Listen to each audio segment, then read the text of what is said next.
ఈరోజు పటాన్చెరు నియోజకవర్గ స్థాయిలో 4 మండలాల్లో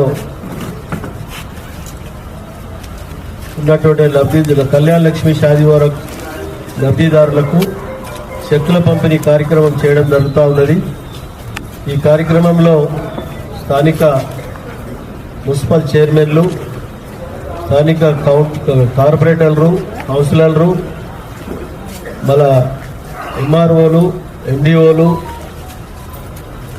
మిగతా అధికార బృందము, అలాగే లబ్ధిదారులు, కళ్యాణ లక్ష్మి షాదీ ముబారక్ లబ్ధిదారులు, పత్రికా సోదరులు అందరికీ ధన్యవాదాలు. ఈరోజు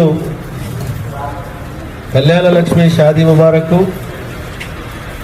జిన్నారం మండలము 12, గుమ్మడిదాల మండలం 12, జిన్నారం మండలం 31,